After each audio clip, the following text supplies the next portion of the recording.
அவர் வாழும் காலம் வரைக்கும் இறுதி வரை பின்னணி பாடகராகவே இருந்திருக்கிறார். எஸ்பிபியோடைய இன்னொரு பகுதி நிறைய பேருக்கு தெரிஞ்சிருக்க வாய்ப்பு இல்ல, 2K கிட்ஸுக்கு நிச்சயமா தெரியாது. ஒரு தகவல் ஒண்ணு சொல்றேன். 1983-84 அந்த டைம்ல நான் கரெக்டா அதை செக் பண்ணல, சென்னை பல்கலைக்கழகத்தோட 125ஆம் ஆண்டு விழா நடக்குது. அப்போ நாங்க வந்துட்டு கல்லூரி நாட்டு நலப்பணி திட்ட வாலண்டியர்ஸ், எங்களுக்கு கிடைச்ச ஒரு சிறந்த வாய்ப்பு என்னன்னாக்கா, அந்த ஸ்டேஜ் மேனேஜ்மெண்ட் யூனிவர்சிட்டி ஆடிட்டோரியத்துல ஸ்டேஜ் மேனேஜ்மெண்ட் குரூப்ல நானும் ஒருத்தனா இருந்ததுனால எனக்கு ஒரு தகவல் தெரிஞ்சது. அதுல ஒரு நாள் வந்துட்டு நம்ம எஸ்பிபி ஒரு சிறப்பு நிகழ்ச்சி ஒன்று பண்றாரு.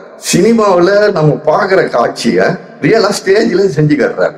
மேல வந்து ஒரு கட்டமா ஒரு ஓபன் வச்சுட்டு அதுக்கு பின்னால இருந்துட்டு அது ஃபுல்லா எல்லா இடமும் மறைச்சிருக்கும். பின்னால இந்த மர கிளைகள் அது இதெல்லாம் தூக்கிட்டு சில பேர் இந்த பக்கமா இப்படி போவாங்க, நடுவுல ஒருத்தர் ஓடுற மாதிரி இப்படி பண்ணுவாரு. இந்த மாதிரியான காட்சிகள்லாம் வந்துட்டு சினிமா திரையில பாக்குற மாதிரியான காட்சிகளை வந்து அவர் அந்த ஸ்டேஜ்ல பண்ணி காட்டிட்டு இருந்தார். அப்ப அவர் சொன்னார், எனக்கு இந்த மாதிரி விதவிதமா நிறைய பண்றதுக்கான ஆர்வம் நிறைய இருந்தது, ஆனா எனக்கு மேடை கிடைச்சது என்னமோ பாடுறதுக்கு மட்டும்தான்.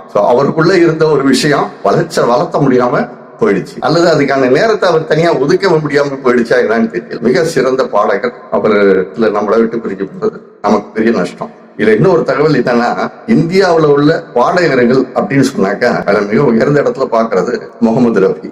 ஒரு காலத்துல அவர் தான் வந்து மிக அதிக பாடல்கள் பாடின ரெக்கார்ட் பிரேக்கரா இருந்தாரு. ஆனா அதெல்லாம் தூக்கி அடிச்சுட்டு எஸ்பிபி எங்கேயோ போயிட்டாரு.